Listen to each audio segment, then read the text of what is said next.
Buenas and Afide, people of Guam, panel, colleagues. We're back from recess in the Committee of the Whole. We're still waiting for some of our panel members to show, so we're going to take a short recess before we resume. Si Dios masi.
Colleagues, we're back from recess. Buenas and off a day. This time I'd like to recognize the Guam Education Board Chair, Mary Okada, to provide us with an update of today's emergency meeting by the Guam Education Board. Ma'am? Sidusmasi, Mr. Chair. So just as an update, the Guam Education Board met this afternoon at 1 o'clock, shortly thereafter, and approved resolution number 2024-04 to declare the state of emergency on behalf of the Guam Department of Education relative to the opening and operation of schools for school year 2024-2025. There are some updates that need to be provided. This is still the draft, and so once that is completed, then we will transmit that over to the speaker and to the members of the committee. Thank you very much.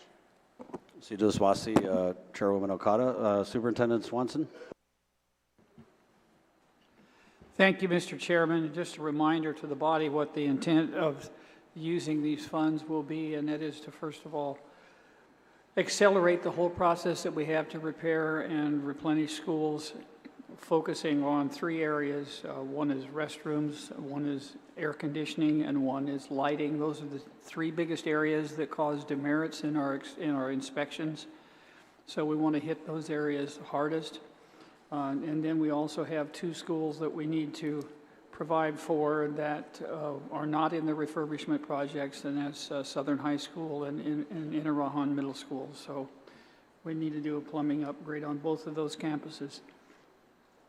The process as we go forward is to begin, and we already have started that cycle of inspections, and we want to run through the inspections as quickly as we can, qualify schools to reopen, in addition to the ones that already have, and then identify those that might need to actually stay closed because they could not pass inspections.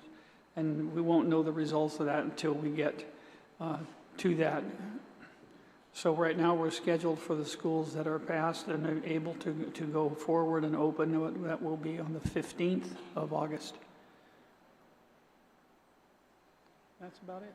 Thank you, Superintendent. So colleagues, we're still in the first round. You have 10 minutes, not including responses.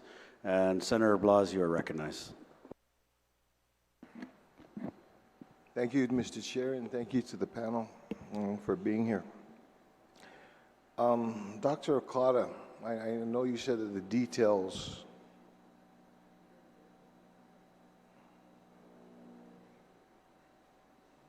that wasn't me, honest to God. It's the therapy. And I appreciate that the details will follow, but I think that for the conversation that we need to have and continue on in this thing, I find that the details will be very important for us to, as we consider which way we're going to go. So can you share those details with us, please? I can share what I have in the draft, although subject to modification because there were several changes that was offered by the board members. Do you want me to read the whole draft that we have, or just the... You can summarize it if it's easier for you to... Okay, so basically, this resolution identifies that Section 4719 of the Rules and Regs for school building sanitation, and then it spells out what that provision specifically identifies and how the schools, based on Public Law 37-4, requires that every school has a sanitary permit. And as a result of that, there are 41 public schools, which affects the parents of our school children. And of these 41 schools, there are 23 schools that have completed and met the requirements of the public health sanitary inspection, and there are 18 GDOE public schools pending full compliance. As a result, the Guam Department of Education Because we have schools that have not completed the inspections, the Guam Department of Education has requested, through the superintendent, requested the board to declare a state of emergency that requires urgent and immediate assistance from all of us, the Guam Legislature, the Office of the Governor, and other government of Guam agencies willing and able to help GDOE for the purpose of allowing GDOE public schools to open and operate during school year 24-25 in compliance with the law, which does serve the best interests of the school children, our parents, and GDOE employees. And so therefore, the Guam Department of Education Board declares the Guam Department of Education in the state of emergency. The Guam Education Board hereby requests assistance from the legislature, the Office of the Governor, and other government of Guam agencies willing and able to help DOE for the purpose of allowing GDOE schools to open, and that the copy of this resolution. Now, what we did add was that we wanted the resolution to be a little bit more specific because there are two schools, specifically Guåhan and Southern High School, that are part of the refurbishment list, but does not have currently an effectuated contract to begin any refurbishment. So those two schools in particular. In addition, the Education Board also included the air conditioners for all schools. And so there are some schools that have had air conditioners installed, and there are, based on the contract that was let out several months, maybe even a year ago, as a result of the continuous installation of schools and air conditioning continued to break down, we need to address the air conditioning in some of the other schools. And so this allows us to also do that. That was very specific. So 3 specific items that needed to be updated in the resolution was the inclusion of Guåhan Middle School, inclusion of Southern High School, and to include air conditioning for all the schools. Thank you. Yeah. Now, I'm just kind of interested in your declaration of the state of emergency, and I noticed that in your language you said that you had requested for assistance from the legislature and from the governor's office. I question now the authority that the Guam Department of Education in itself, operationally or through the board, how effective or how then do you address, obviously there are laws that, that bind you, if you will. And at what authority do you have, or do you have the authority to, for lack of a better term, circumvent or set aside or waive any existing law pertaining to the safety and the welfare of the children? I understand operationally you can do things, but I'm just worried about, you know, what legal bounds or what legal parameters that you can work with. What I'm getting at is, how effective is this state of emergency going to be? And maybe I could turn to the Attorney General based on what you had we all heard, and does this state of emergency hold water in anything that we need to, in moving forward? Just by GDOE? Senator Blas, my understanding, I think it's 5121 of Title V GCA, deals with the waivers of allows for emergency procurements. And my staff can correct me if I'm wrong, but I believe there's a limit on how much can be expended. The ability for GDOE to recognize and be the experts in that there is an emergency situation, and then to convey that to the governor and obviously to the legislature, gives you the basis in which to act further. So recommendations were earlier testified to what the senators can do. But I think DOE is taking that affirmative step to say they're in a state of emergency, SOS, they need help, and for the legislature to act accordingly.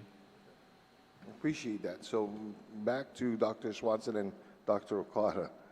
So does the resolution have language that in fact requests the governor to declare a state of emergency? No, sir. Okay, you know, I'm just wondering whether, you know, it's like in legislation. There's the shall and there's may, and this sounds like a may. Okay, and there's a want and there's a need. This sounds like a want, and we need to shall, if you know what I'm trying to get at. Okay, we can, round two, we can go into more details with the resolution. Dr. Swanson, with regards to the refurbishments or any of the repairs that are necessary, how much are you going to need to be able to get everything up to the state of now the schools are operational, you don't have to close any schools, you don't have to worry about double sessions and whatnot? How much money are you talking about? The best estimate, and this is beyond the refurbishment contracts, we take some of the schools out of the formula because they're already funded. We're looking at several $100,000 per campus, and you get like Southern High School, that's a big campus. Just to do the restrooms, there are 60 restrooms in that campus, so that one is going to be expensive. Guåhan Middle has got some serious damage. That will also be expensive. So we averaged out the estimated cost. The actual cost is yet to be determined because we don't have bids on that, obviously. So what is your average, when you average it out, how much are you Average talking? it out to $1 million per campus. And then how many campuses? We're looking at 18. 18. Do you have that money right now? We do, in unobligated ARP dollars. Unobligated ARPA? Correct. So what is the requirement when do you need to encumber that? By when? By the end of the fiscal year, September 30th.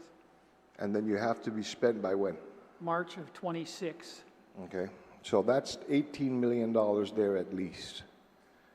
How much is your refurbishments? And I'm going to ask how much your refurbishments, and then I'm going to say how are the refurbishments tied to the sanitary inspections? They correct all of the issues that come up in the sanitary inspections and some more. There are 5 different areas that we're tackling on each campus that are in the refurbishments. So it's air conditioning, canopies, restrooms, and that's a total rehab of restrooms. And what are the other ones?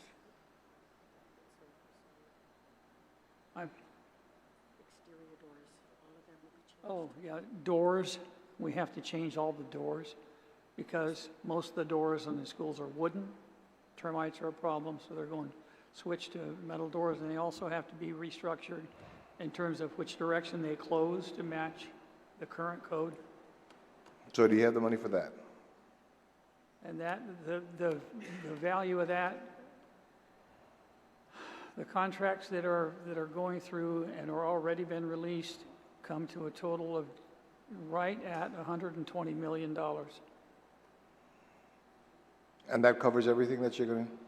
I'm trying to get to, in the earlier conversation with Mr. Panglin, you said he had a $500 to $700 million price tag.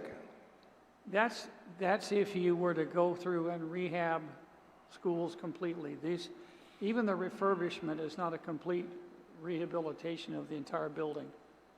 I mean, to do that, you have to go in and strip out all the electrical, do that all over again, and renovate. A renovation or refitting to current code is extremely expensive. And that's where we came up with that dollar. Look at the projected cost of building Simon Sanchez. Just one, that's just, and that's to build it new. And usually, when you get into a refit, it's actually as much or more than new construction. Okay. So just to be able to do that, you have $18 million and probably another $120 million in refurbishment. How much? No? You don't have $120 million? Yes, we have the funding for that. Dr. Okada? So just to clarify, there are 3 contracts that have already been let, and that is in the tune of $120 million that the superintendent talks about. The reason why the board resolution specifically identified Guåhan and Southern High School is because that particular bid had issues, and so that process is not complete. So we might need some very defined language that allows those two, which are significantly more than the $1 million for those 2 campuses, but the funding has already been requisitioned, so reserved. So what is unobligated is, the superintendent's correct, it's the $20 million.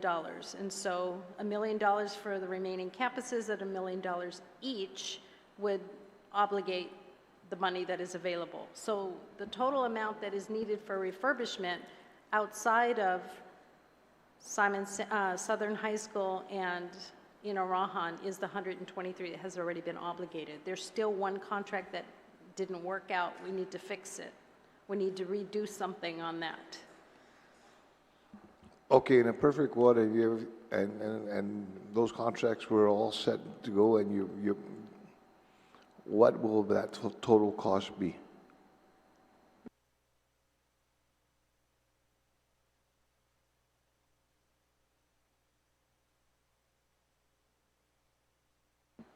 The requisition for Southern High School is $24 million. The requisition for Guåhan Middle School, I believe, is $12 million. And do you have the funding available for that? We have set that money aside, yes. And where did that money come from? I'm sorry? Where did that money come from, or where is that? Those are part of our ARP funding. Okay, And that's so already been approved by USAID. okay, so all said and done, you have all the money necessary to be able to get what you need to get done. Okay, and so, and then now your procurement issues with the 2 schools. When do you think that would be taken care of?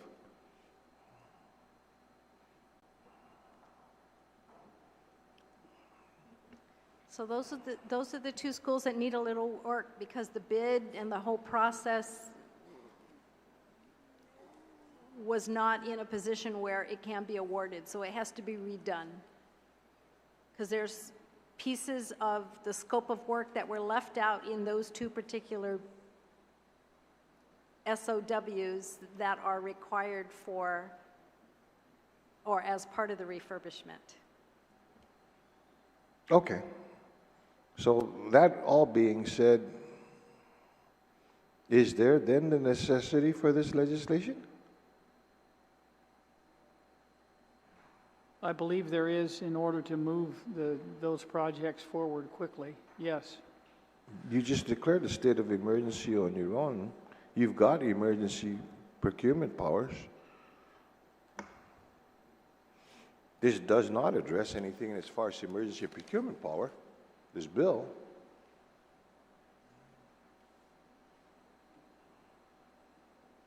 Except, Senator Blas, that the superintendent has requested for an increase in the threshold as part of the emergency declaration, because currently it's at 250,000, I believe, and so we need that threshold increased so that, because everything you purchase at GDOE is a bid, and so 250,000, if you're looking at it across the district, is not going to get you much.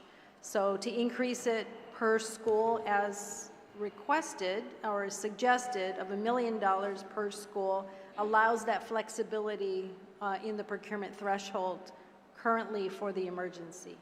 I don't see how that's germane to the bill. This bill just act to authorize. That's correct. Okay? In its current form, yes, that's correct. So that's what I'm saying. So it's not germane to this bill, can't be attached to this bill based on the way this bill is written. So is there a need for the bill?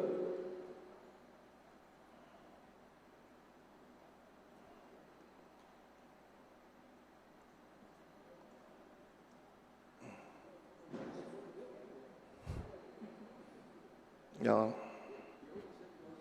and you know, yesterday, before we left, Dr. Swanson, you know, in a question by my good colleague from Tamuning, you had consternation with the bill.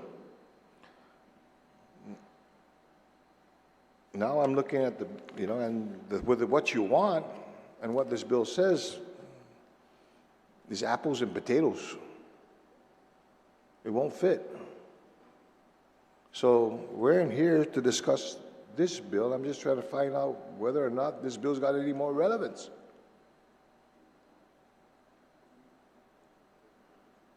For what you want to do.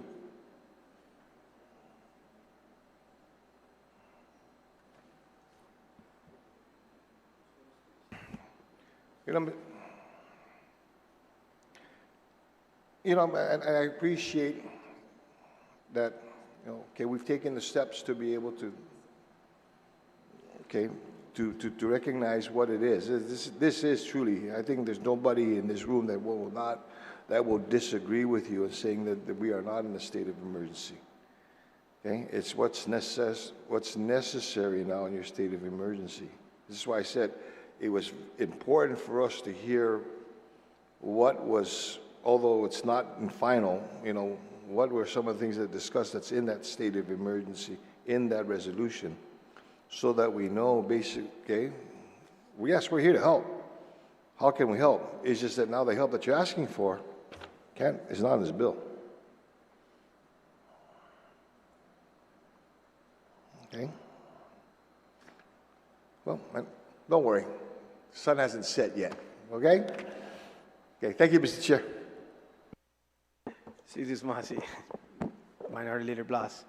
This time we're finishing up the first round, and the last member that has not spoken yet is Senator Burnett. Senator Burnett, you're recognized. Citius Masi. And again, thank you for the panel for being here.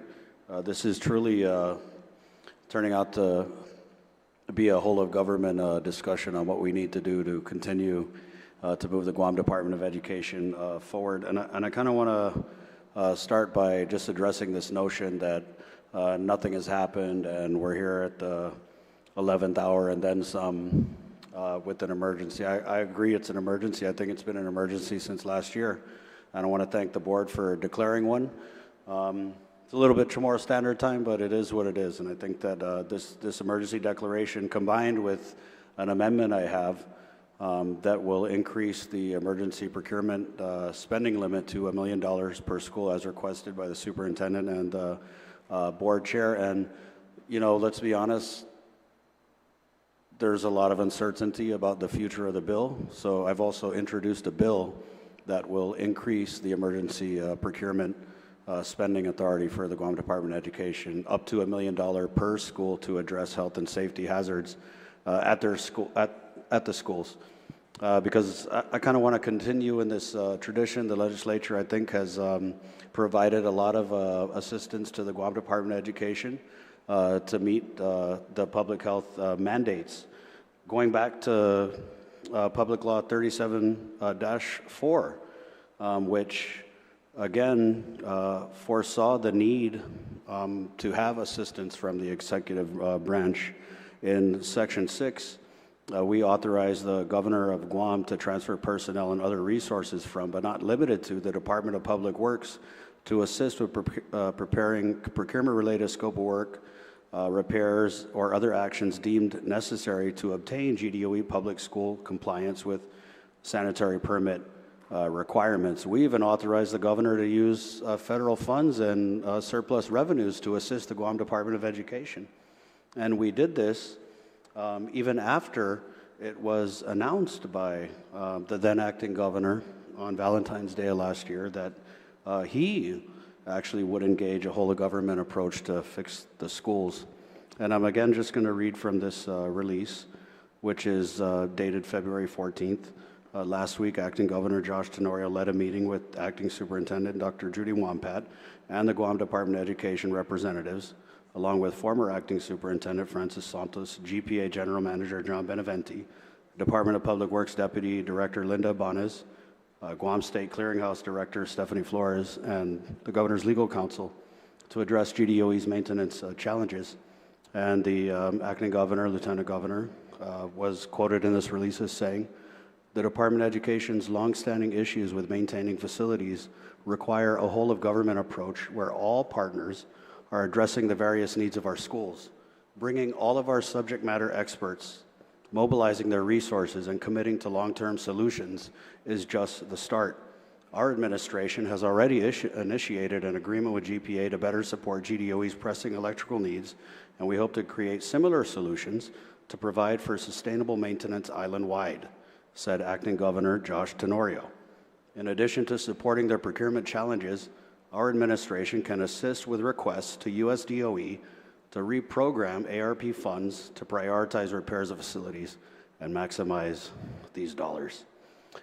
And I really only bring this up because this release was part of why I introduced Public Law 37-4, because I believe that we would have the whole of government assistance that was promised by the Acting Governor at the time. But Mr. Superintendent, can you tell me what, if any, assistance you received from the Leon Guerrero Tenorio administration relative to this release and efforts to come into compliance with public health? Because, I mean, we have these monthly oversight hearings, and I'd ask you, and it was like a broken record, every month you'd say the help, you didn't get it yet. So can you just, for the record? I'm not familiar with what may have happened from Valentine's Day of '23 until I got here. We've had some support, and that was, as I understand it, it was locally appropriated funds, the $20 million piece that this body provided last summer. We've accessed $6 million of that for Marwar cleanup. We have 2 procurements in pipeline right now that we would also accelerate under this emergency order. One from old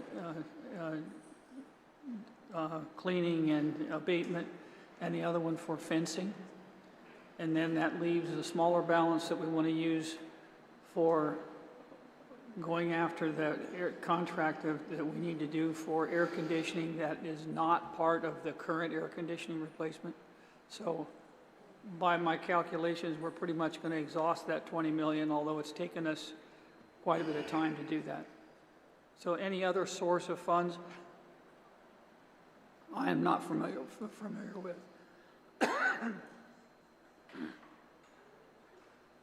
Source of funds, what about, skilled labor, assistance from other government agencies, that type of thing?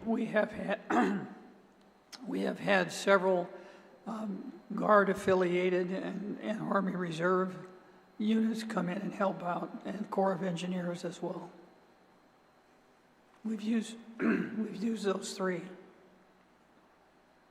So are you aware now of the offers of assistance that the education liaison has put on the table? I mean, I'm here and they've got GORA help, they've got airport help, and when we were in emergency session last week, the author of the bill had said he received a call from the governor that said if the bill passed, that would unlock assistance from the administration. And I wasn't privy to the conversation or the details, but did you receive any details on that? I have not. Speaker Wampat, did you receive any details on that? No, Senator, but I will tell you this, that yes, around that time, all of the individuals that you have mentioned that actually we all met basically to address the situation at DOE. That particular meeting, however, was specific to Simon Sanchez High School. And as a result of that meeting, between the Attorney General's office, the legal counsel from DOE and the governor's legal counsel. And as a matter of fact, even the legislature as well, we met with you to tell you basically that the bill in existence at that time will not work. And the Department then of Public Works was committed to work with the Department of Education. So you're right. So that's what that meeting was all about. In terms of getting more ARP monies, that was done in-house. There was a lower amount originally that was being earmarked for facilities for maintenance. And it was through my urging by basically saying that if we don't fix our schools, we don't have any schools then for our kids to attend. So we were able to bring that dollar amount up to $120 million. The other thing is GPA did, on loan, gave an engineer to the Department of Education to assist them as well. And the other, of course, I worked with the legislature as to allow for the department then to hire retirees for maintenance so that they can come in also and help the department. So those are all the things that transpired at that time. Point of information, Mr. Chair. I recognize you on a point of information. Yes, sir. Thank you. The speaker is referring to me having spoken to the governor or their people. I have never mentioned that. However, the only reason why I maybe alluded to something like that was because the testimony or during the public hearing for 324, Senator Jesse Guåhan mentioned that the governor was ready to sign both bills should it pass. So that was the information that I was conveying. I've never spoken to the governor on any of the matter, and so you know, I almost never speak to the governor, but but that's the information I want to let out. Thank you, sir. The record will reflect your comments. Senator Burnett, you're recognized. Thank you, and I don't want to, maybe I misheard, but I'm not sure that I did, because I do recall the author of the bill saying that he had a conversation with the governor last week during emergency session. But anyway,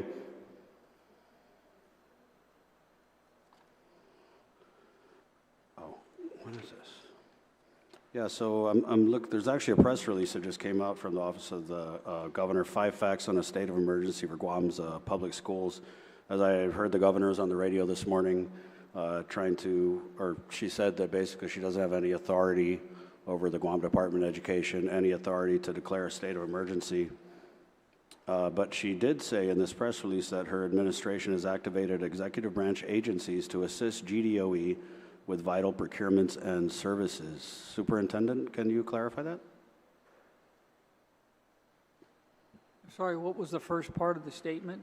Our administration has activated executive branch agencies to assist GDOE with vital procurements and services. I hadn't heard that.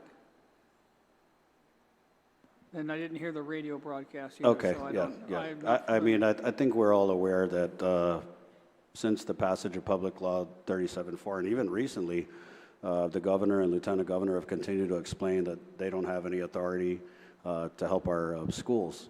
But I guess I just kind of wonder, if they don't have any authority to help GDOE, why do we have an education liaison? And do you believe that they have the authority, Speaker Wampat, to assist our schools? Because you've said on the record here that basically they can't help because they didn't get a punch list, they didn't get supplies, but the acting governor in this press release didn't say anything about, you know, needing a punch list or needing supplies. He just said he was going to engage the whole of government to fix the schools.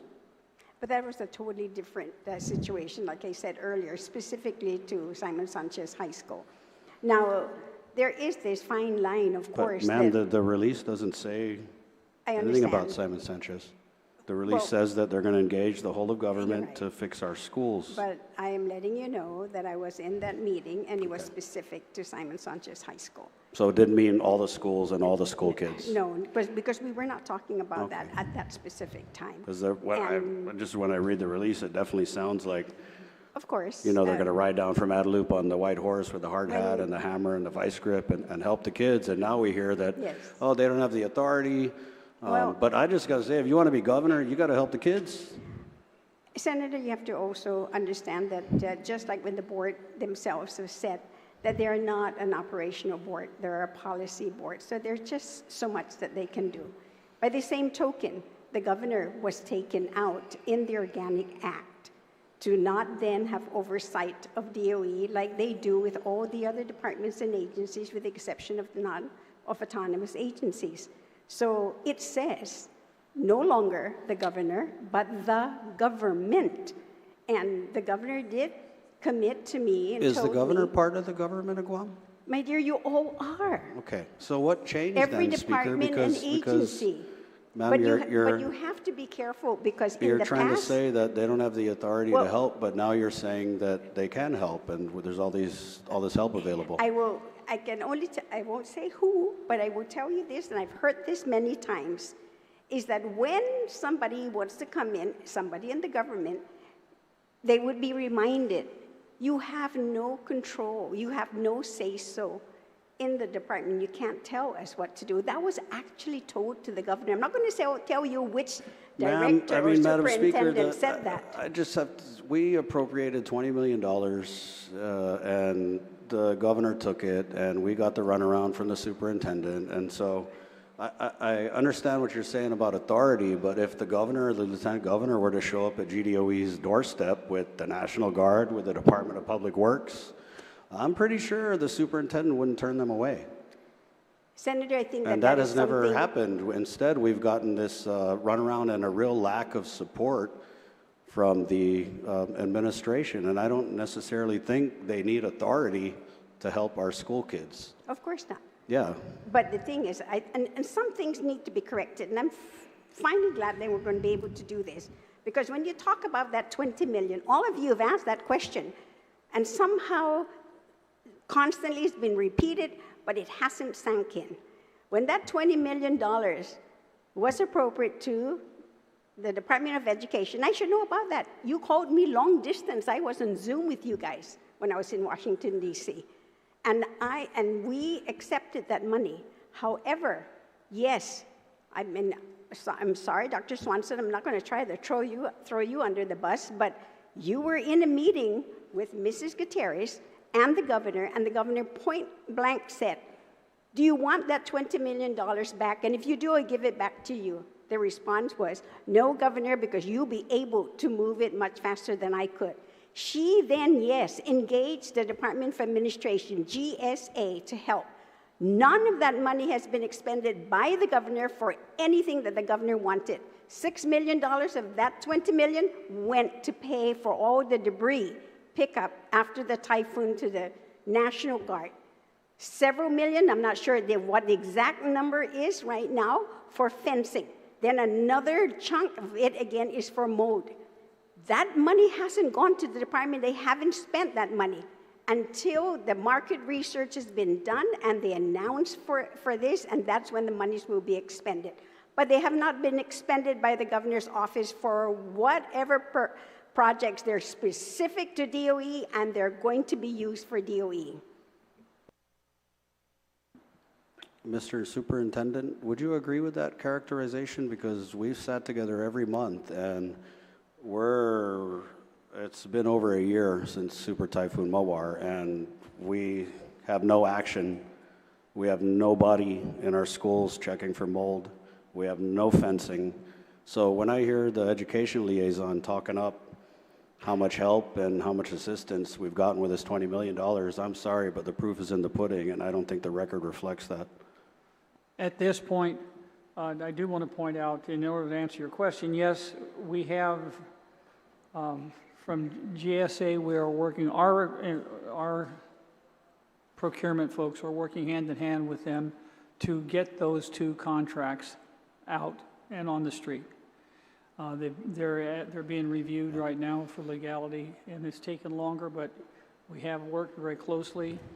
And also, we have been getting support from GPA. We have an engineer that's on loan to us from them, and they've been helping us with a number of other projects. along with the Department of Public Works. Right now, they're working with us to do debris removal. Somehow, there's always more debris in all of our schools. So, but they're coming out and loading dumpsters for us. Right. So that conversation, when we call and ask to engage, they do help us, and then they've helped out a lot with transportation as well. So if you had kept the $20 million, the Guam Department of Education, do you think that you could have gotten these projects out sooner than 16 months after the typhoon? I would hope so.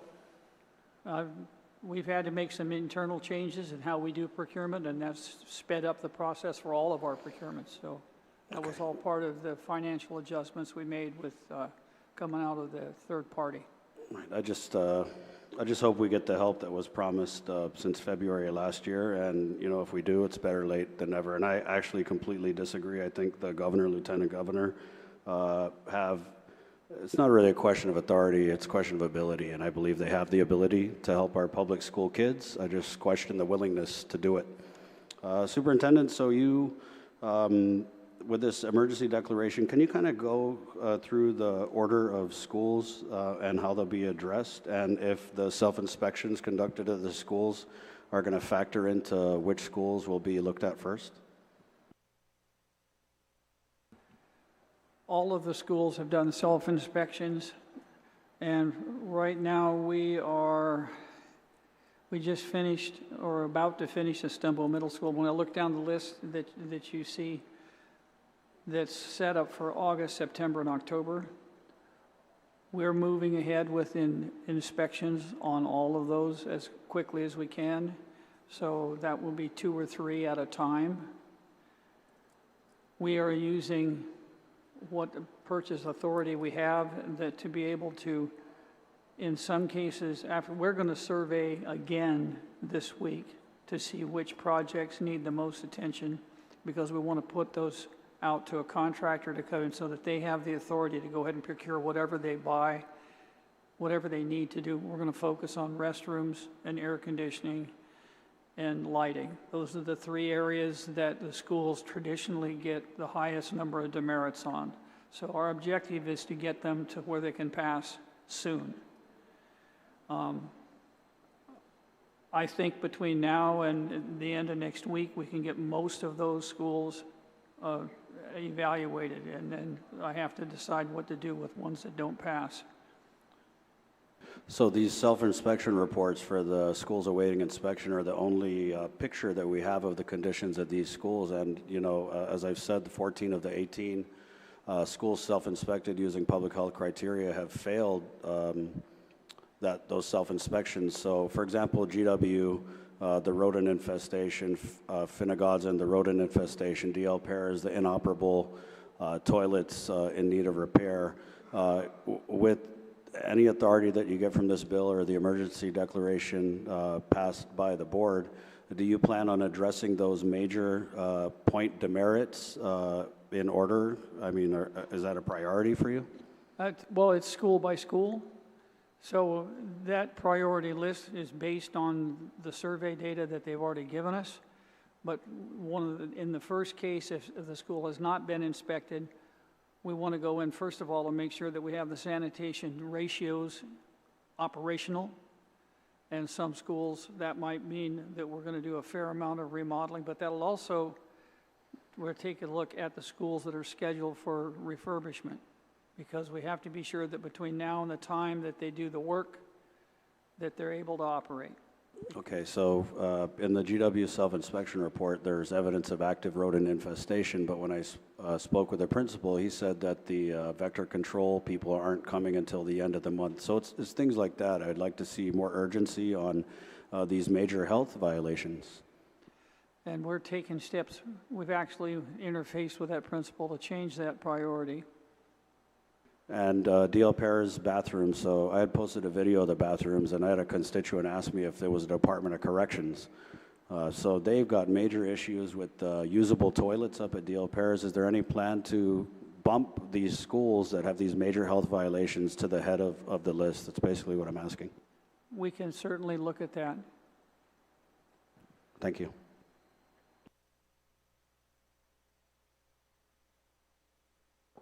Jesus Masi, Senator Burnett. So at this time, we've completed the first round. I do note that I have a Point of order. point of order from Minority Leader Frank Blas. Thank you, Mr. Chair. In difference to, the good chairman, to allow him to continue his basically his inquiry, and based on the information that has been provided and shared with the Guam Department of Education, recognizing that what their need, not addressed in his bill, what is needed is another bill. I'm going to call for the question on this bill so that we can dispose of this, dispense of this, and get to the areas where they do need to be able to help. But I don't see a way, because of the germaneness and the lack of germaneness in what is necessary for them to move forward and what is asked to hear, that it can be incorporated. So for us to be able to move forward in those areas that is needed, since we've got everybody here already, dispose of this bill and work towards the, my understanding is that there's legislation has already been crafted.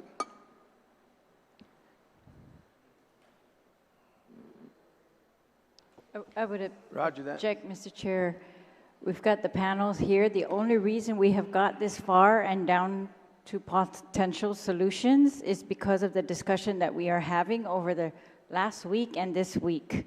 If not for that discussion, we would not have been able to come to an agreement. I say we've got one more round. Let's finish that round, and then whatever potential solutions there are, of course, we will deal with those ourselves. Thank you, Mr. Chair, and I respectfully have to counter that and basically saying but those discussions, if we're going to continue, are not germane to the bill. Senator Blas, at this time, I'm going to take a 1-minute recess. It's noted that the call question is here, and the call question is on the table. The reason why I'm doing this as well, Minority Leader, is in the event that we have the body during this recess discussion, we may just go ahead and release the panel and not have them have to be entertained by the call of the question. At this time, we're in recess.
Colleagues, we're back from recess.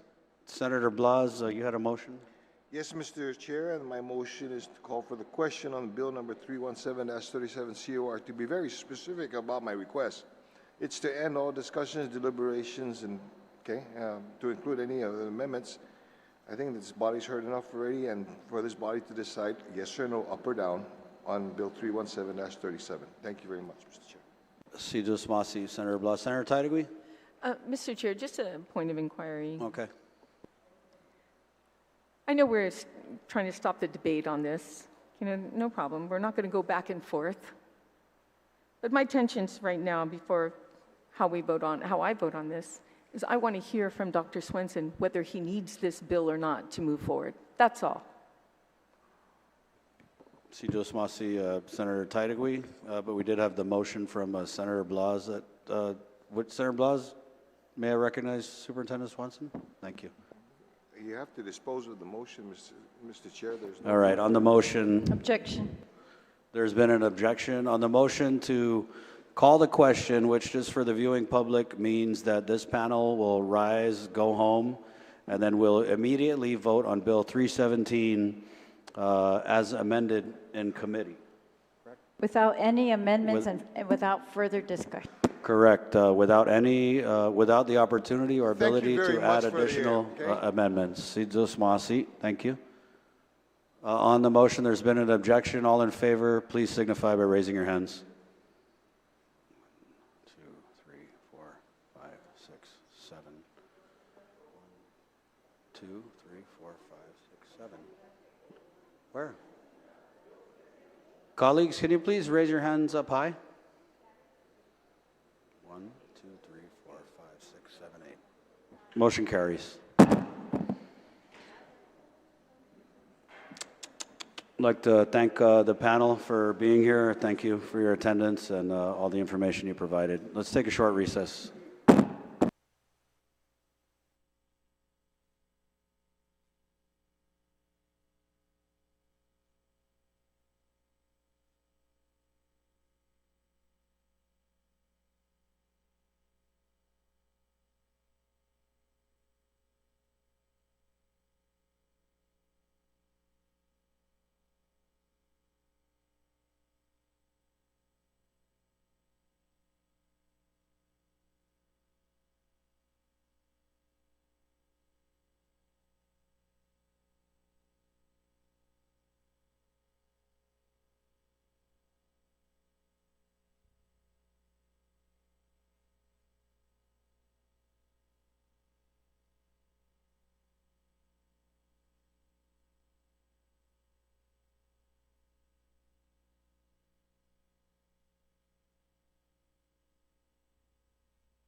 We're back from recess. Senator San Nicolas, you're recognized. Thank you. Thank you, Mr. Chair. I move to rise from the Committee of the Whole with recommendations that Bill number 317-37 Core, as amended in the Committee of the Whole, be placed on the third reading file for our children. Thank you, Mr. Chair. On that motion, are there any objections? There's been an objection. There's another objection. All those in favor, please signify by raising your hands. 3.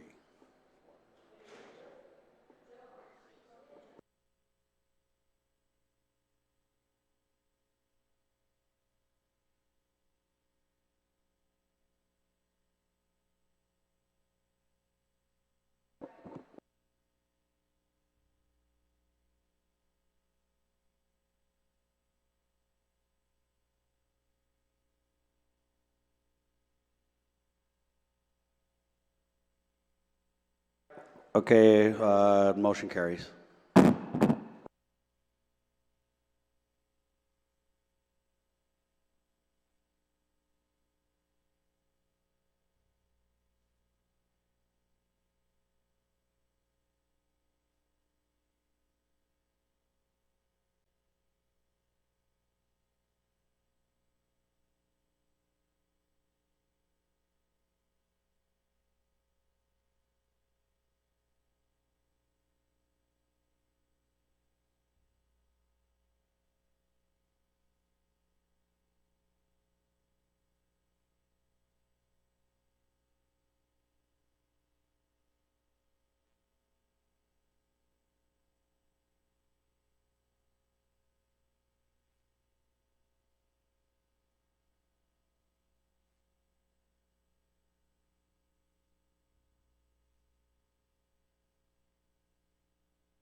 We're back from recess.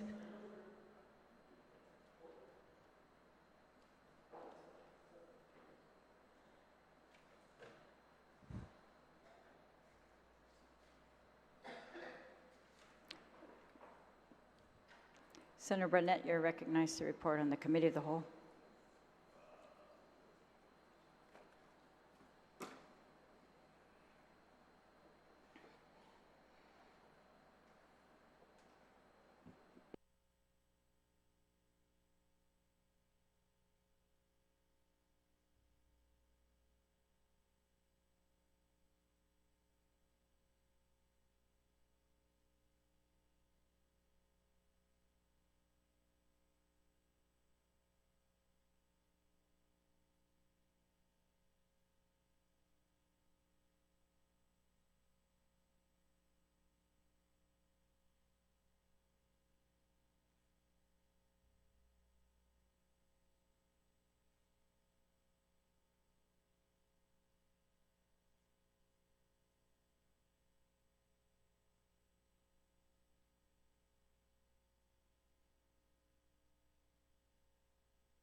Sidos Masi, Madam Speaker.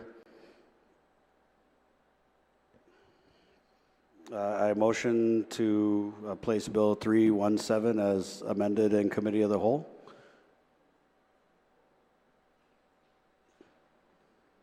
I wish to report back to the body that after deliberation was cut short on Bill 317,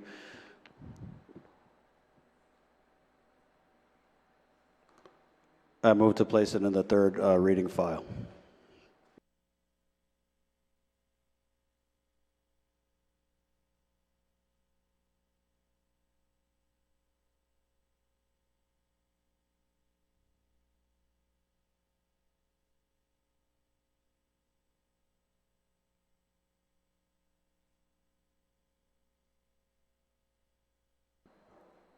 On that motion to accept the recommendation of the Committee of the Whole, is there any objection?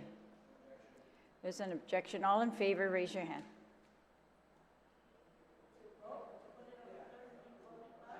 Yes, the recommendation of the Committee of the Whole was to place the bill in third reading as is. Motion carries.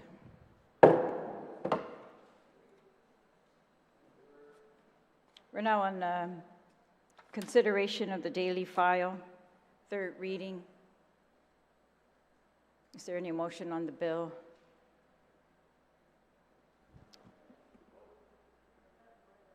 We need a motion to vote without engrossment, otherwise we're going to wait for it to be engrossed. Assistant Majority Leader, you are recognized. Thank you, Madam Speaker. I move that the bill be voted on without engrossment. On the motion to vote on the bill without engrossment, is there any objection? Yes, there is an objection. All in favor, please raise your hand on voting on the bill without engrossment. Motion carries.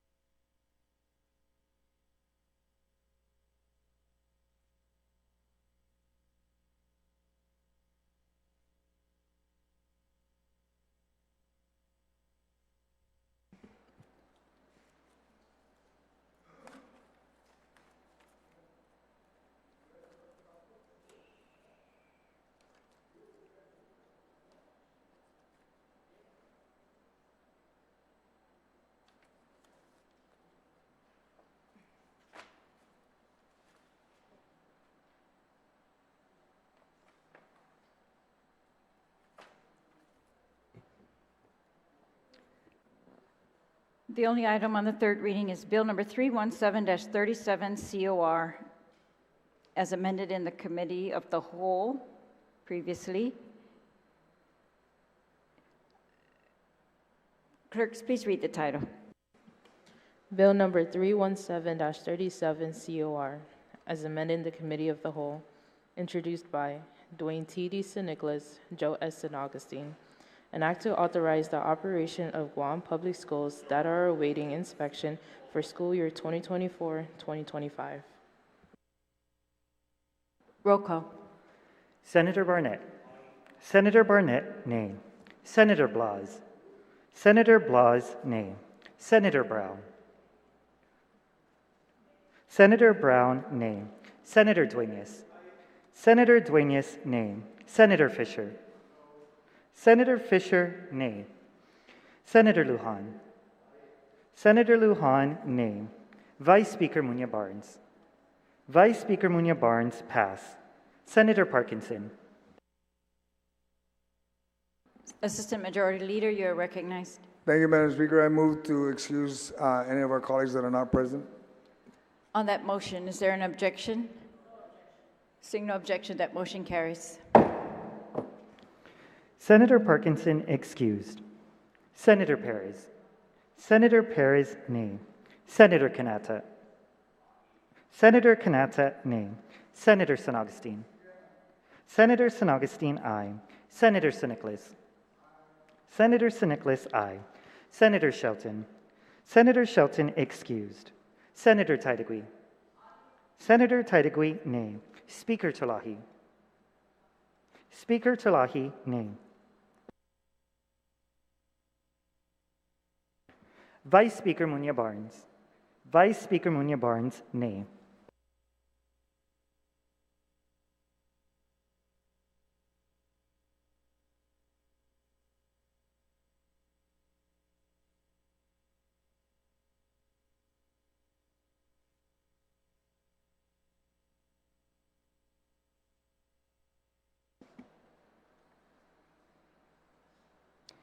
Bill number 317-37 COR received 2 ayes, 11 nays, and 2 excused. Bill number 317-37 COR failed.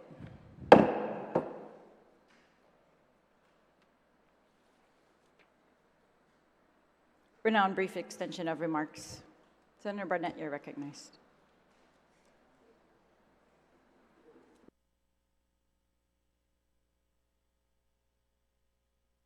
Madam Speaker. Just want to express my disappointment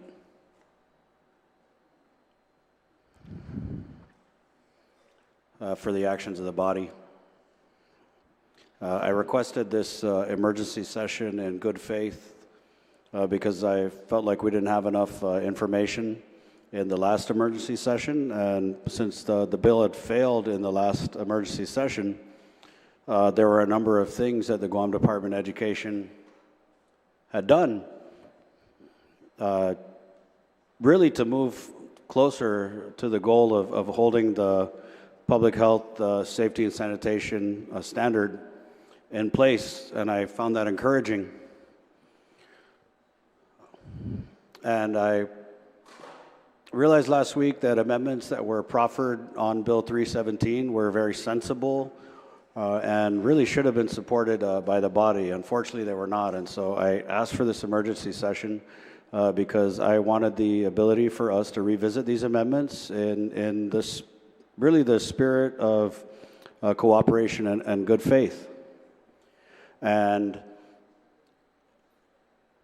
with these amendments, I mean, we went as far as having the superintendent actually walk back to the author of the bill and explain to him, because apparently a lot of us didn't hear that the superintendent didn't want this authority to continue operating schools after they failed inspection. And so I was very disappointed that I had secured commitments from the author of the bill to support amending the bill to make it safer, only to have those commitments pulled out from under us. And I'll just say, if there's one thing that we have in here, it's those commitments. And so I'm just very disappointed that we weren't able to pass a bill that, again, the superintendent believed he needed. He didn't want to use sections in the bill, but he believed he needed the legislature's approval to open schools that are awaiting public health inspection.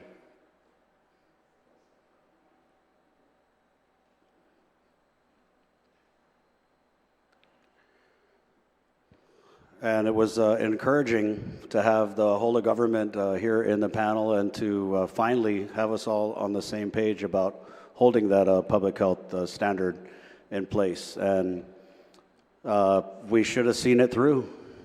We should have continued, we should have amended the bill, and we should have put it up for a vote. Who knows, it could have turned out differently.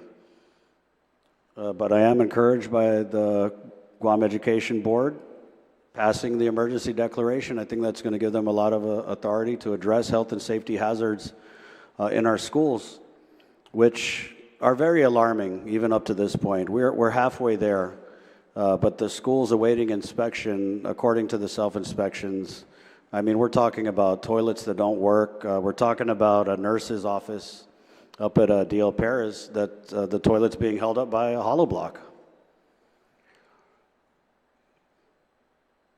And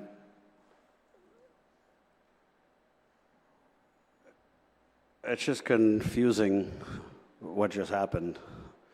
Again, this is about the third or fourth time we've had this motion called the question in this legislature. And, you know, I've watched a lot of legislatures, and debate and discussion is part of what helps us turn out good legislation. It helps us turn out good bills. And I believe that this bill could have been made better.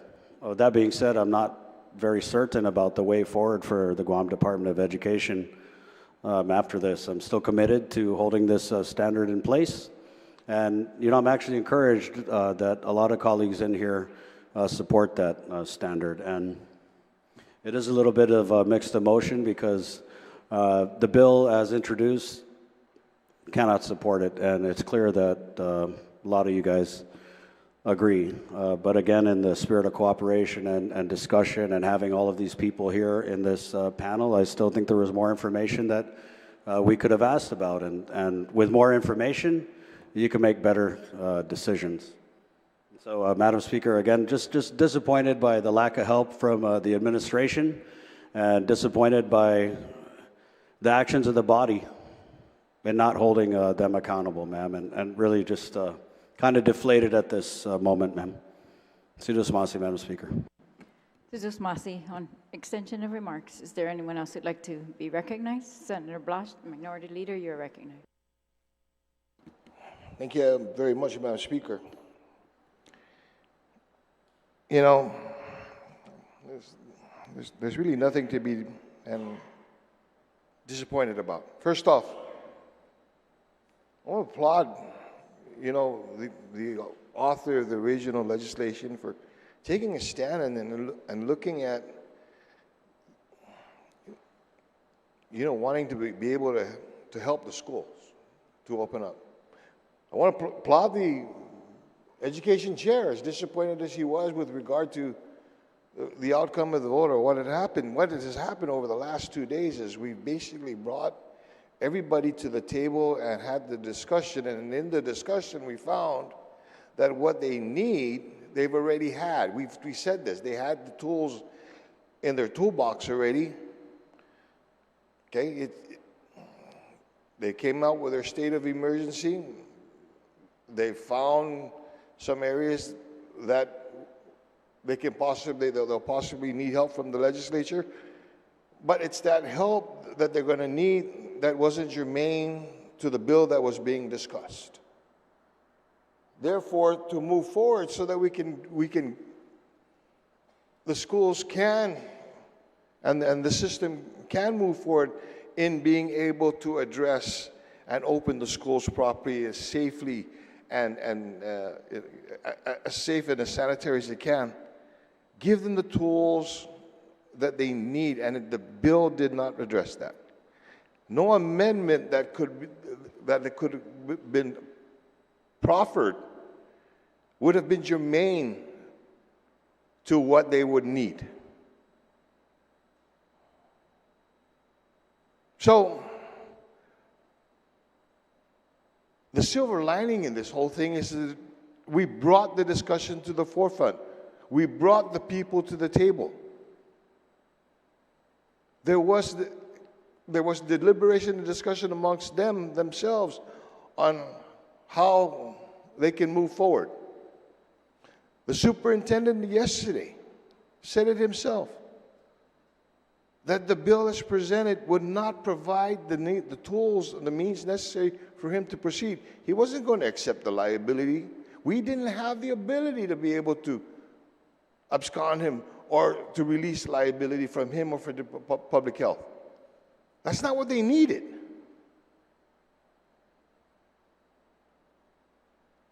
And we wouldn't have gotten that discussion, we wouldn't have gotten to that discussion had we not been here today. So don't take that there was failure in this. There was no failure in this. You brought it to the attention, we brought it to the forefront, we brought people to the table. They've got them to move forward.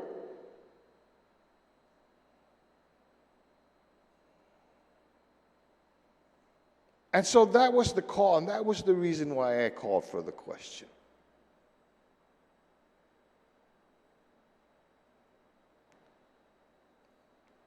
Not so that we can point fingers, lay blame, and what. We've gone past that.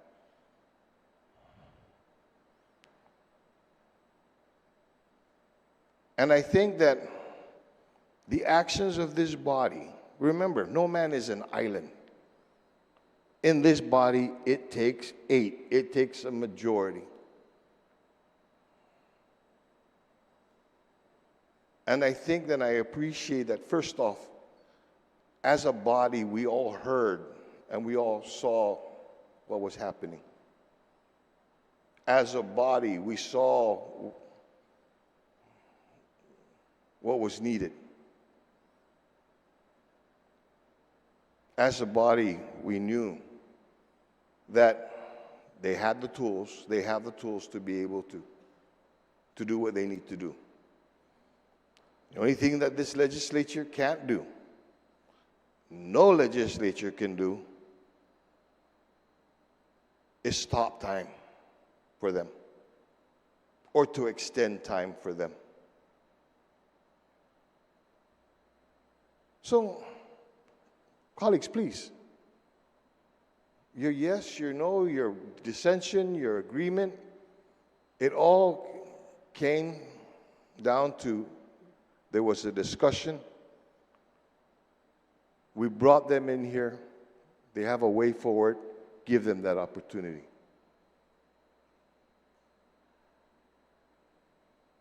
So don't walk away from here saying this is a loss,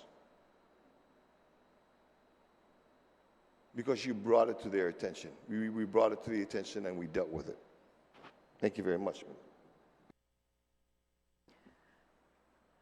Brief extension of remarks. Senator Kalisha recognized. Thank you, Madam Speaker. I've read this somewhere. Make your sacrifice be to the delight of heaven. I was approached by the leadership of GDOE to introduce the bill, and they felt that a lot of their concerns were falling on deaf ears. And so, you know, I took it upon myself to because I worked there. I was a school counselor. I know this stuff, you know. I know the sacrifices our administrators make, our teachers make, our families. I know what kind of support we get from our military brethren and so I understand the whole concept of preparing for the schools. And it's a wonderful process. It brings the community together, and that's why I did it. Maybe I shouldn't say this out loud, but I literally sell my soul to the devil himself for the children. And that's what I did. That's what I wanted to do. You know, I'm real new at politics. I used to never read the newspaper, and I'm just learning all the things that go on behind closed doors. And my wife told me, she goes, "I can't believe you let them talk to the superintendent like that yesterday." I said, "I wasn't in the room at the time. I think because of her, I'm going to go to heaven." But I did what I did because I understand the value of bringing our community together to prep for the schools. I just met some administrators and some teachers today at the board meeting, and they're saying, Senator, you know, look at that building over there. That's not going to pass because the paint is the wrong color. So they get demerits for things that are cosmetic. That's what they told me. They get demerits for things that are cosmetic. They're not necessarily dangerous, but they're cosmetic. And I'm sad that the bill didn't go the way I planned, and I'm not here to place blame, you know. And I thank the honorable gentleman from Barrigada, wonderful statesman. You know, he focused on the bill and not on personal attacks. He focused on the bill, and he made it clear. And it's just a wonderful thing to hear that, you know, there's proper decorum because of some people like that. And, you know, we can blame, and, you know, what good is that going to bring us? But I did what I did. I did it because they asked for support. Anybody can walk into my office and I'll help them out, you know. I'll support them. I'll see how we can do it. I just got a memo or an email the other day or today saying that somebody in Arizona was lauding the Manumco bill that I passed. People are paying attention in Arizona. And she wrote to the president asking for federal protections for Manumco based on my bill here on Guam. How wonderful is that? But that's the kind of service I try to bring to government and to our people. I did this for the kids. And it didn't pass today.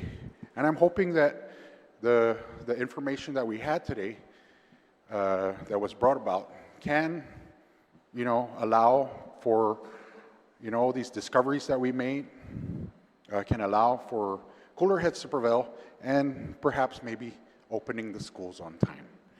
And I'd like to apologize. You know, this bill should have passed on Friday. It should have passed on Friday.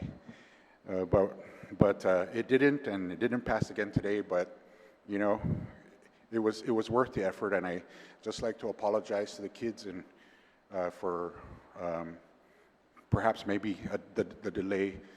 And we're going to continue to work hard here, and we'll try to work together again to try to, you know, so this thing doesn't happen again. I'd like to thank my colleagues again. I'd like to thank Senator Chris Duenas, you know, for his wonderful leadership as well. And so I have nothing further, and let's just be patient moving forward. Thank you, Madam Speaker. Mr. Masi, on the brief extension of remarks, Senator Duenas, you're recognized. Mr. Masi, Madam Chair, and I rise to once thank the retiring speaker and the author of this bill. And like I said during my comments on the floor, I agree. I know everybody came to this with the attempt to move things forward. But I have to agree with the actions of my minority leader. Madam Speaker, it was clear when we came in here and went into this committee of the whole that when this same bill basically was passed last year to move things forward for school year 23-24, essentially what we had was, we had a situation whereby we were taking them on their word and on their good faith that their operational capabilities to keep the schools open based on the waivers, based on what was going on, could move forward. I thought when we came in on the bill, we were doing a simple procedural to say, well, we're not quite there, but here's another year. But when we started asking the panel question after question after question, the pointed questions, are you going to open the schools if they're not inspected? No. Are you going to close the school if it fails? Yes. So in the end, Madam Speaker, it came down to basically, I guess, if we're going to open the schools, it's going to be because the legislature said it's okay. The Attorney General came in here and basically said, sorry guys, no matter what reality you want to bring to be, it won't be. You're setting yourself up for liability. And none of those amendments that didn't pass in the deliberations last week would have changed that. I asked them that directly.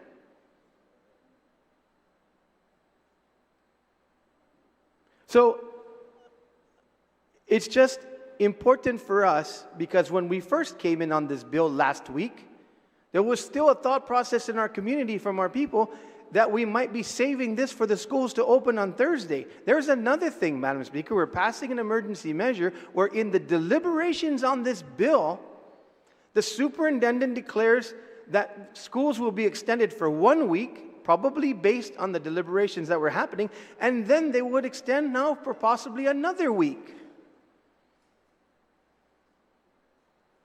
And now we have a declaration of emergency from the Board of Education. And with that declaration comes the ability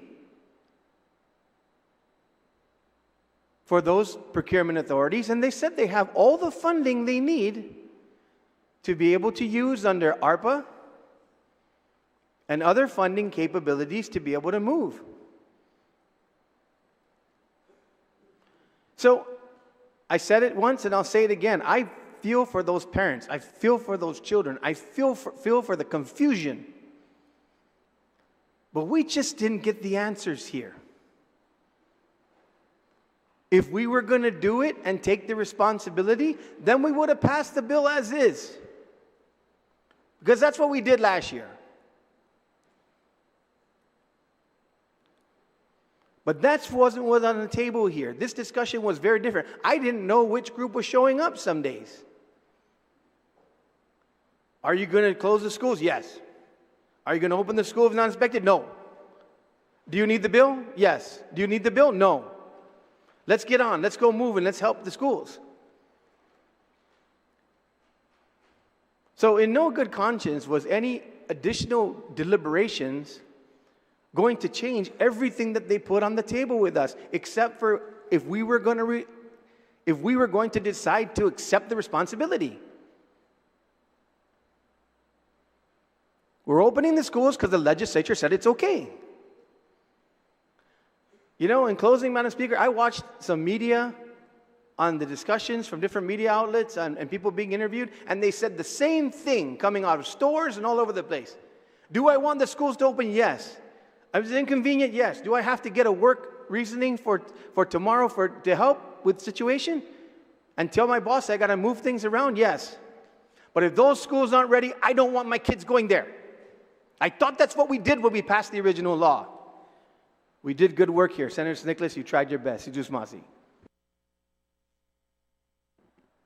On extension of remarks, is there anyone who'd like to be recognized? Senator Taitagui, you're recognized.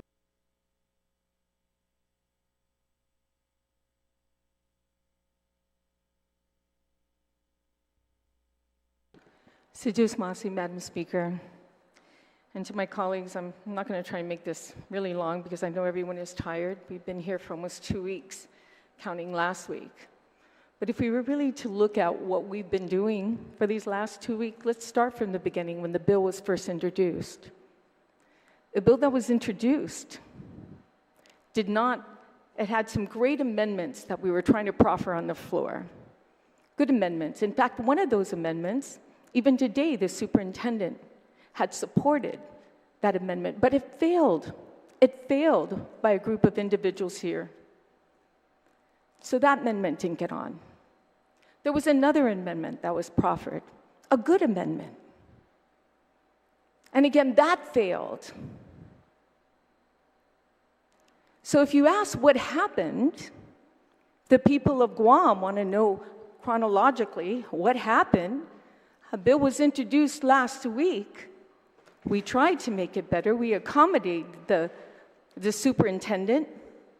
We heard it on the session floor, but the amendments didn't pass. And that's why the bill didn't get through. because certain people voted no on those really important amendments. So that ended. And then we are here today because maybe there was a possibility to get some of those amendments on the bill, bring the bill back. What was really good about this session that we had was there were more people here than there was last week. More people to answer our questions. That was good. That was a good thing. Now maybe we can get those amendments back on because we heard from the superintendent the most important thing for him. In fact, it was this morning, and it's already on the news, my colleagues, that Swenson told the senators Wednesday morning that he does not want the authority to open schools that get failing grades. And pretty much that's what those amendments did, to strike out those areas that would give him the authority to go ahead and still open even if he failed.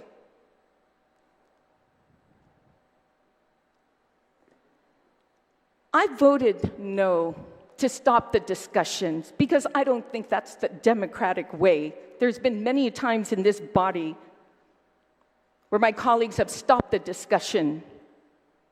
And that's a disservice to our people and a disservice to everybody who's watching, who wants questions asked, answered. Because I had a whole list to go down on the second round. So I thought I can just sneak one very important question in, one very important question to the superintendent. Do you need this bill?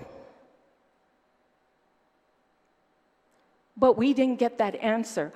All he told us yesterday was that, okay, well, then that means the liability, according to the Attorney General, is still in his ball court. In fact, criminal charges can be put against him if anyone got hurt in these schools, knowing the schools were not safe.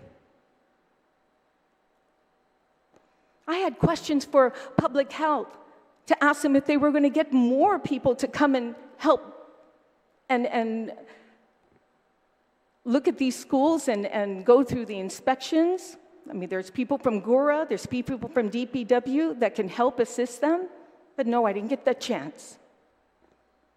I wanted to ask the chance about the AP, the ARP funding, if we can use emergency procurement. And most especially, I wanted to ask the liaison from DOE, what is the governor going to do to help? What is she going to do? Exactly. Can you put that in writing? Because this afternoon, the Board of Education finally put something in writing. And they were disheartened the fact that they just found this out a couple days, because that was one of the first questions I asked yesterday when we started our line of questioning. We have an opportunity today to get more answers to our questions. Now, I'm just hoping, Madam Speaker, that the bill that is hopefully proffered by, hopefully brought onto an emergency session will come on, and then we'll be able to have more discussions with regards to lifting the cap that DOE asked for. So I know my time is up.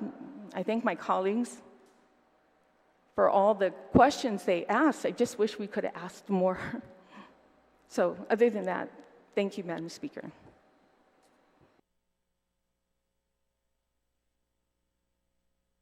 On extension of remarks, is there anyone else who'd like to speak? Senator Brown, you're recognized.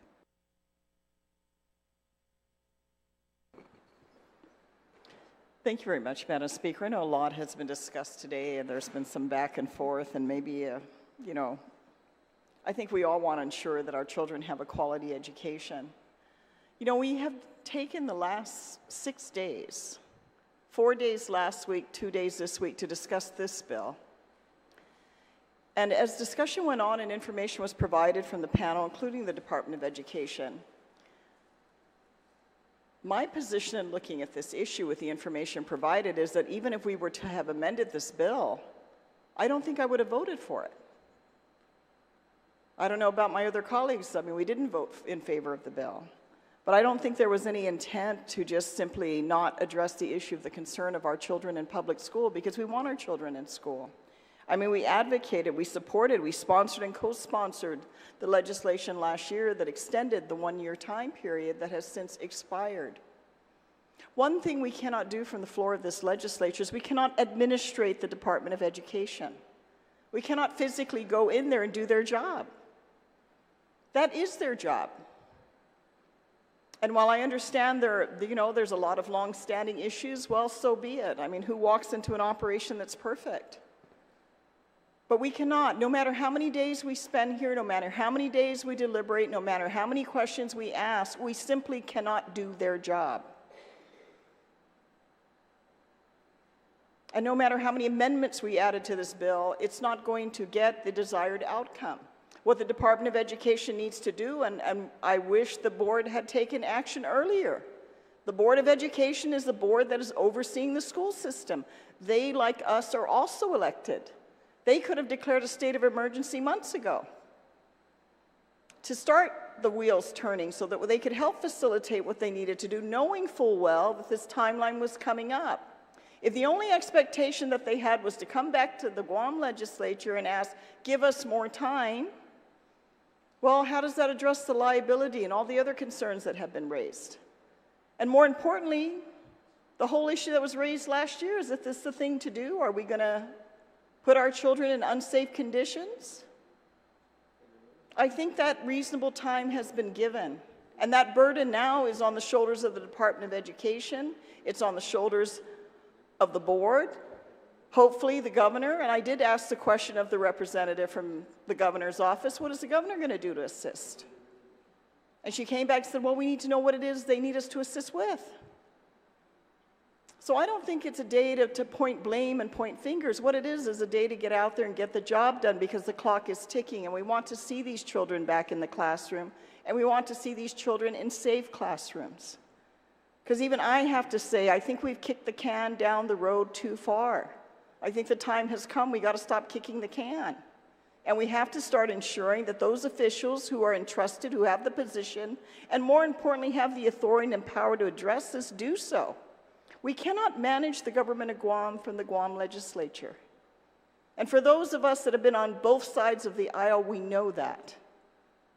So DOE now needs to do their job. They need to facilitate, and by all means, they should fill the fire from up, down, and all around, because that is their job.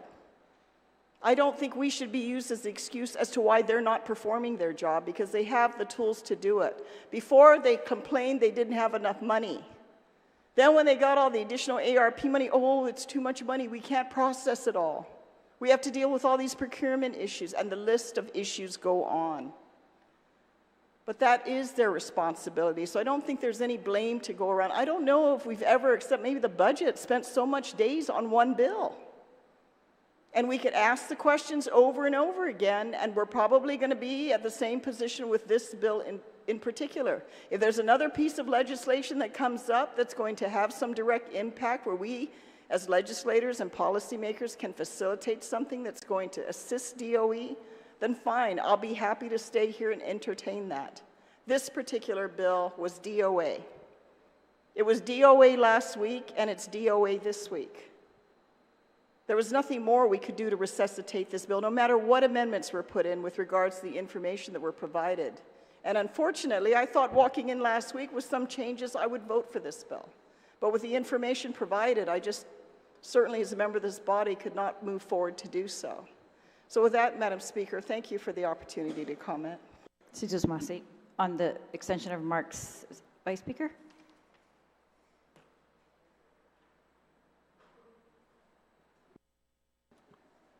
Situs Masi, Madam Speaker, for giving me the opportunity to speak on the extension of remarks. And as I was hearing some of the retiring speakers speak, and while my good colleague from Talafofo may seem upset or disappointed at this body, I want to point out that and give thanks to the good senator from Talafofo, Jonia.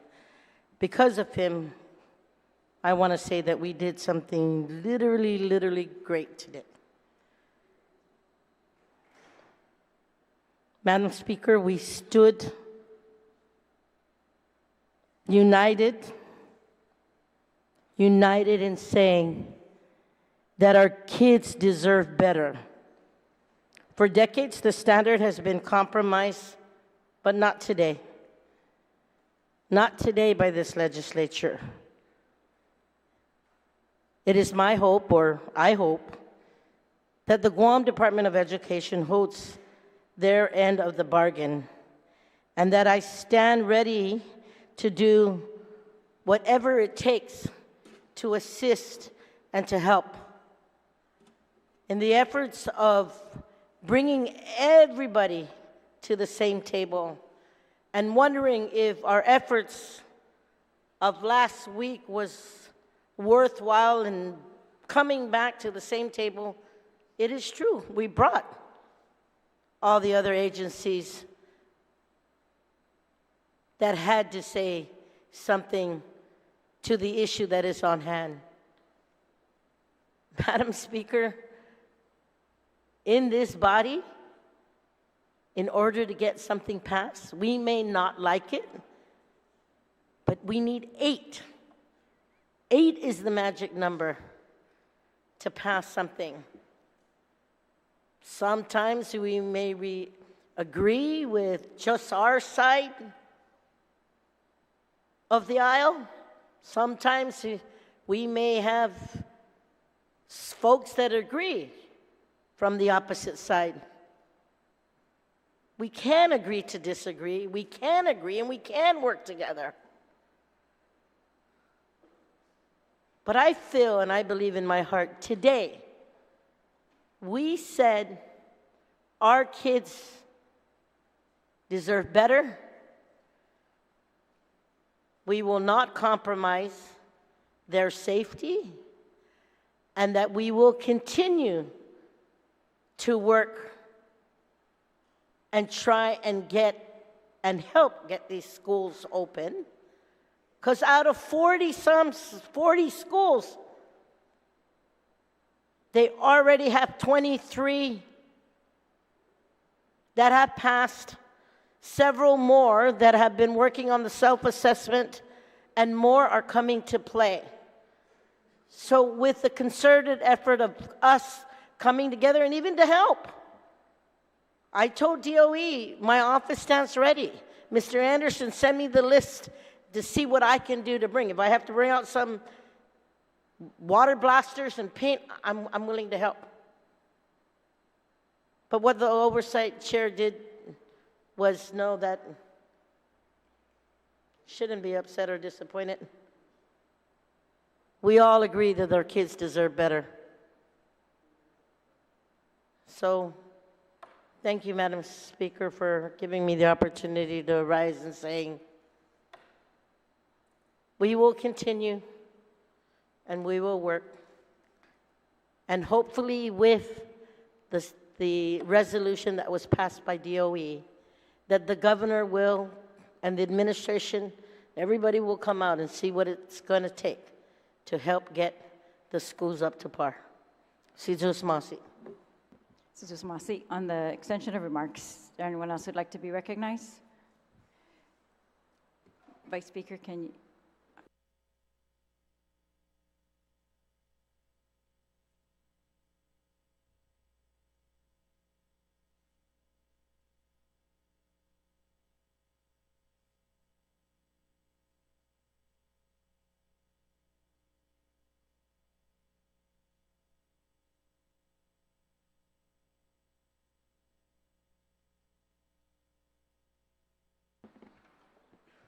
On the extension of remarks, Madam Speaker, you are acknowledged. Please proceed. Sijus Masi. I called the legislature into emergency session, even though I voted no on the bill last week without the amendments, because it was very clear the author continued to say the legislature had shut down schools. GDOE did not have their plan. The governor was completely disengaged. Public health was saying sometimes that they could do all the inspections. They put out a press release, and sometimes they were saying, oh, but we have so many inspections to do. When we, under the leadership of my colleague, Senator Barnett, passed the bill that required, finally after decades, that public schools would be inspected, that public schools would be inspected before they're given a sanitary permit or before they're opened for every school year, that they would be inspected by public health. We created movement in the Department of Education that had not been done for decades. Despite the money that they had, despite the oversight hearings, we got movement out of public health, despite their first objection was back then, oh, we can't do that. That's overwhelming. That's too many schools. It would take us 600 days, they said. We've got them now at the table saying we're going to get this done whenever DOE says. We're going to get it done before the opening of schools in 1 or 2 weeks, whatever DOE decides. We've got DOE now coming from, we need an entire year to continue to make repairs. A couple of days ago, they were down to, we needed until October, except for those refurbishment contracts that might go for 10 months. October, that's 3 months. Less than 3 months, because we're already halfway through August. And now we've got them saying, oh yeah, we can do emergency and we can get this done even faster.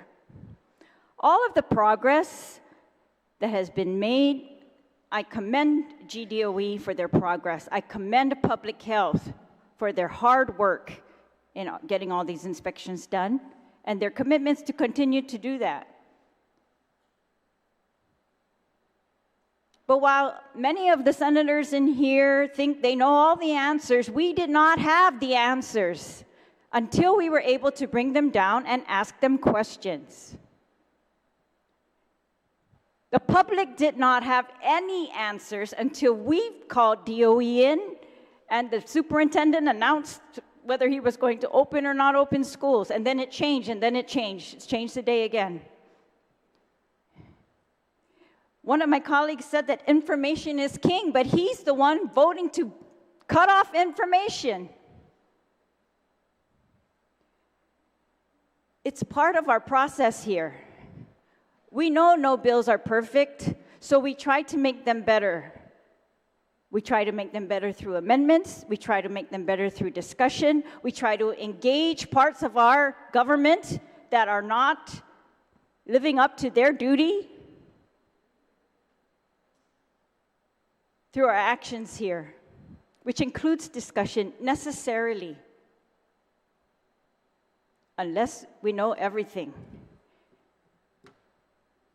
And we still have some senators, despite all that we have heard, saying that they still support a bill that says put the children in the schools despite failure of inspection, failed inspection. And that's maybe why we need more discussion, because they couldn't hear it the first time or the second time. We need them to hear it again. We need to make these things crystal clear for not just us, so that we can act with information and knowledge, but for the public, so that they don't have to be like they were on day one of this emergency session, completely confused, worried, distraught.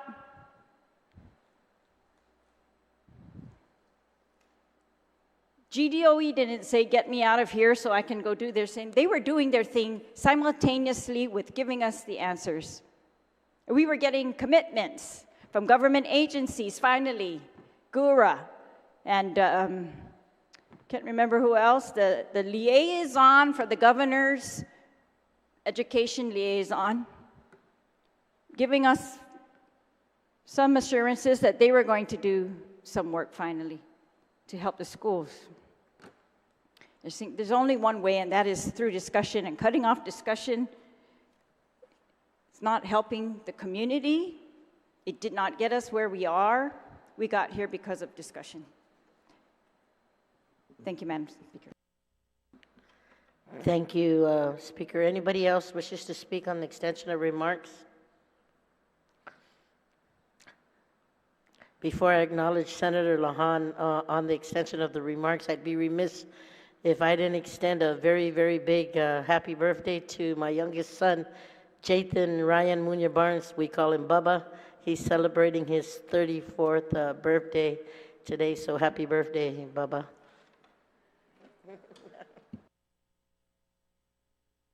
Senator Guåhan, you're recognized on the extension of remarks.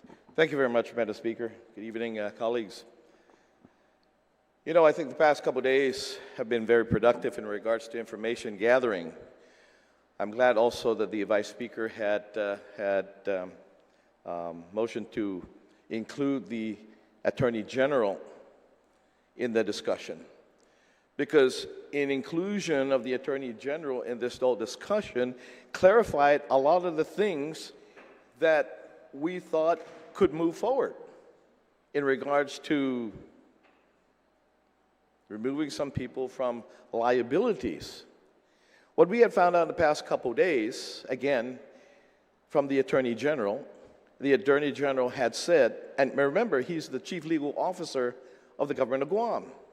He said that this bill would not solve anything you're trying to do at this point, and it doesn't absolve any individual. Should a child be killed or maimed, from not only civil liability, but he said, but from potential criminal liability.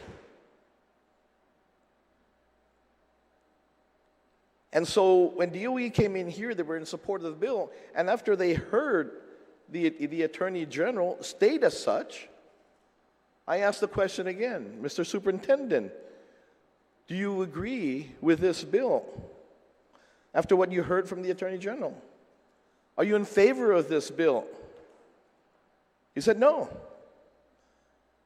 I asked the board members, are you in favor of this bill? They said no.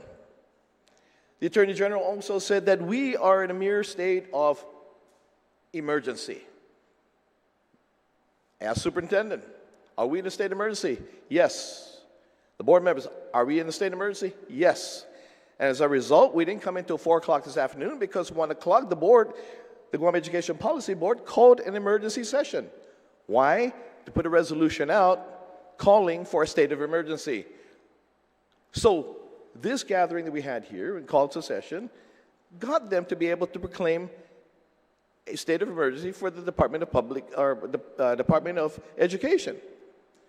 There was a confusion, though, because when they read the draft resolution, they wanted to lift the cap from $250 to $1 million. Well, in an emergency situation, emergency procurement, there is no cap. They want us to lift from $250 to $1 million. In an emergency situation, procurement, if we were to lift that $250 supposedly to $1 million, we're the one now setting the cap. We're in an emergency situation, there is no cap. So I still think that they still need to redo that resolution to reflect as such. And then earlier today, the superintendent said, well, I agree with a part of the bill.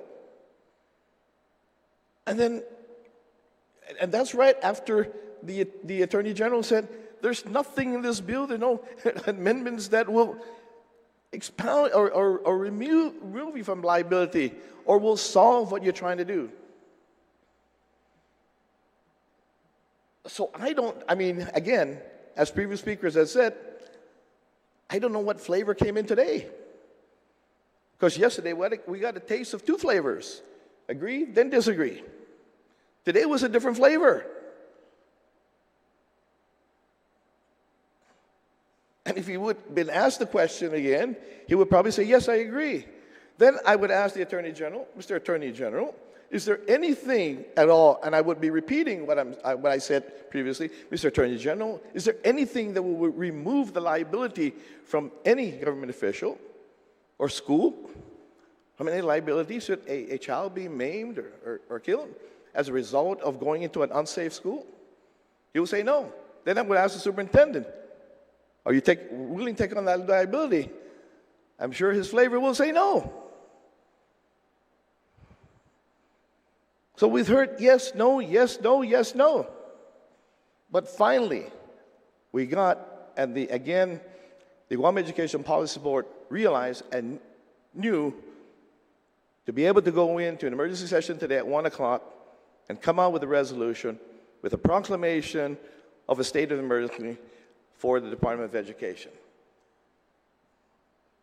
So, a result of coming in here into session for this bill, that's what happened.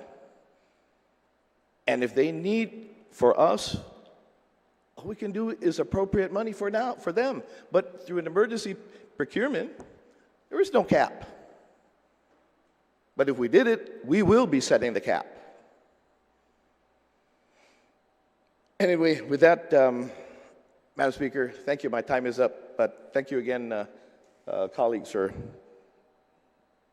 the very fruitful, actually, discussion the past couple of days. And we did get to this point, and we got information that we never had in the very beginning. Thank you very much, Madam Speaker. Senator, is there anyone else who'd like to be recognized for extension of remarks? If not, I've been asked to also extend a happy birthday to our Sergeant of Arms, whose birthday just passed.